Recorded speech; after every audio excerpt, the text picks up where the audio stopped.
여러분 안녕하십니까? 목포 MBC 뉴스데스크입니다. 해남군에 공급되는 수돗물에서 흙냄새가 발생해 주민들이 불편을 겪고 있습니다. 해남군은 어제 오후 덕정 정수장에서 공급 중인 장흥댐 취수 광역산수도 수돗물에서 냄새가 날 경우 인체에 무해하지만 물을 끓여 먹어야 한다는 내용의 재난 안전 문자를 발송했습니다. 수돗물 흙냄새는 해남 덕정 정수장 물을 공급받는 목포 일부 지역에서도 감지됐습니다. 한국수자원공사 덕정 정수장 측은 흙냄새는 장흥댐에서 취수한 물에서 지오스민 물질이 과다 검출된 것으로 추정하고 소독 공정을 변경하는 등 조치를 취하고 있습니다. 진도와 신안해상에서 야광충 사체가 섞인 식물성 플랑크톤띠가 발견됐습니다. 목포 해경은 지난 9일 낮 진도군 맹골도와 서거차도 인근 신안 장산도 해상에서 폭 약 2m, 길이 약 4.5km의 검은띠가 발견돼 방제 작업과 예찰 활동을 벌였습니다. 해경이 현장에서 채취한 시료를 검사한 결과 야광충이 섞인 식물성 플랑크톤으로 확인됐으며 최근 진도 신안 해역의 수온이 높아지면서 번식량이 급증한 것으로 추정됐습니다. 혹시 해바라기 센터라고 들어보셨습니까? 성폭력이나 가정폭력 등 피해자에게 상담과 의료 서비스를 제공해주는 원스톱 지원 시설인데요. 해마다 성범죄 피해자가 늘어나고 있지만 전남의 해바라기 센터는 2곳뿐입니다. 박정호 기자입니다.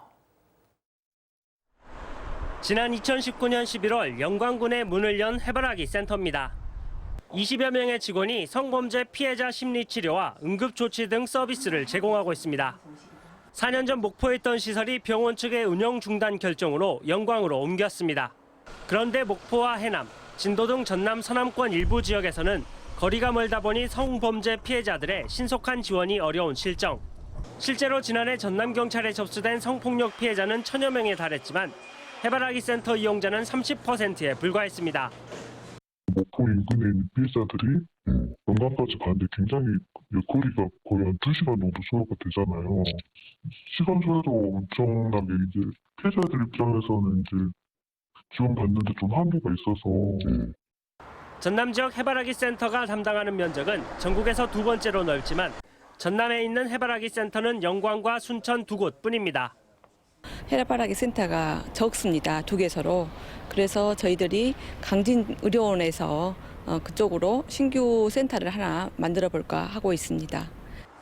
성폭력 등 피해자의 신속한 위기 상황 대처와 안전한 전남을 만들기 위해 해바라기 센터 추가 설치가 시급합니다. MBC 뉴스 박종호입니다.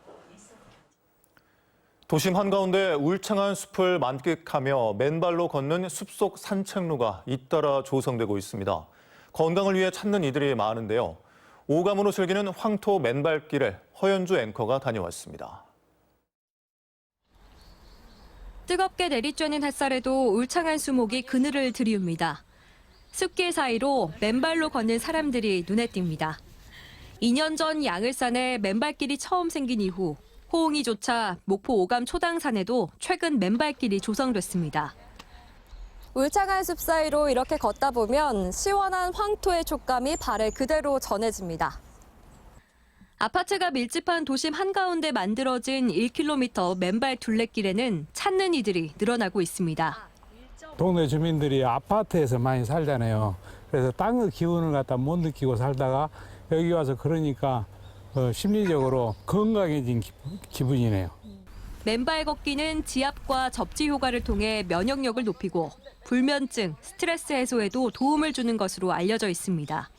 제2의 심장, 발바닥이다 해가지고 건강을 위해서 다 이렇게 걷고 있는 것 같아요. 저도 저의 건강을 위해서 이렇게 하고 있습니다. 방문객의 편의를 위해 세족장과 음수대, 먼지 털이기 등도 마련돼 누구나 부담 없이 맨발 산행을 즐길 수 있습니다. 그 촉감도 좋고요. 또 같은 연배 또 친구분들도 많이 만나서 생활의 아이디어도 이런 것도 많이 배우고요. 지혜도 배우고요. 초당산 맨발길에는 평일에는 100여 명, 주말에는 300여 명이 넘는 사람들이 찾고 있습니다. 목포시는 앞으로 오감 수변공원과 유달산 등의 맨발길을 확대 조성해 나갈 계획이라고 합니다. MBC 뉴스 허연주입니다. 국회 김원희 의원은 시도의원과 공공어린이의 재활의료센터 추진위원 대표단과 간담회를 갖고 사업비 부족으로 좌초 위기를 맞고 있는 전남 공공어린이의 재활의료센터를 연내 착공할 수 있도록 지원하겠다고 밝혔습니다. 전남 공공어린이의 재활의료센터는 목포 중앙병원 부지에 지상 3층 24개 병상을 갖추는 사업으로 추진되고 있지만 사업비 가운데 16억 원이 부족해 건립에 차질을 빚고 있습니다. 무안경찰서는 학교 화장실에 들어가 불법 촬영을 시도한 23살 윤모 씨를 성폭력 범죄 특별법 위반 등의 혐의로 구속했습니다. 윤 씨는 지난 8일 무안의 한 고교 화장실에서 여고생의 신체를 몰래 촬영하려 한 혐의로 체포됐으며 이에 앞서 무안의 다른 고교 화장실에도 불법 침입한 혐의로 재판을 받고 있습니다. 경찰은 윤 씨의 휴대전화에서 발견된 사진이 한 장밖에 없는 점으로 미뤄 삭제됐을 가능성에 무게를 두고 디지털 포렌식 등 수사를 이어가고 있습니다. 해남 대흥사와 구례 화엄사 등 전국 65개 사찰이 입장객에게 받던 국가지정문화재 관람료를 면제한 지 한 달을 넘긴 가운데 방문자가 크게 늘어나는 것으로 조사됐습니다.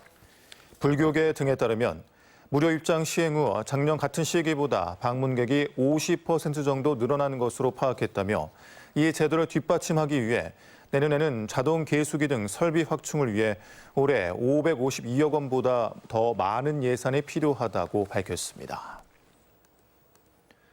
전남 29개 마을이 농림축산식품부에 2024년 농어촌 취약지역 생활여건 개조 사업에 선정돼 오는 2028년까지 4년간 마을당 15억 원씩이 투입됩니다. 이 사업은 주민 공모를 통해 빈집과 노후주택 정비, 재래식 화장실 개선, 상하수도 정비 등 생활 기반 시설을 확충하고 주민 공동체 활성화 등을 지원합니다. 농식품부는 전국 108개 마을을 농어촌 취약지역 생활여건 개조 사업 대상으로 선정했는데 전남이 17개 시도 중 가장 많았습니다. 전남 도립대학교가 광주 전남 지역 혁신 플랫폼 사업 공모에 선정돼 풍력 태양광 설비 맞춤형 인재 양성에 나섭니다. 지역 혁신 플랫폼 사업은 5년 동안 교육부가 70%, 지자체가 30%를 분담해 3,400억 원을 지원하는 사업으로 도립대는 한전과 협력기업, 특성화고 등과 함께 풍력, 태양광 설비 환경 맞춤형 인력 양성을 추진하게 됩니다. 한국섬진흥원은 패총회 섬 무안소도를 6월 이달의 무인도서로 선정했습니다. 소도는 높이 10여 미터에 길이 10여 미터, 면적 5,500여 제곱미터의 준보전 무인도서로 섬 중심부에 조개 껍데기가 쌓여 패총회 섬으로 불리고 있습니다. 명현관 해남군수가 청년마을 조성 사업이 펼쳐지고 있는 눅눅길 현장인 옛 옥동초등학교를 방문해 옥궁의 마을 되살리기 활동을 지원하겠다고 밝혔습니다.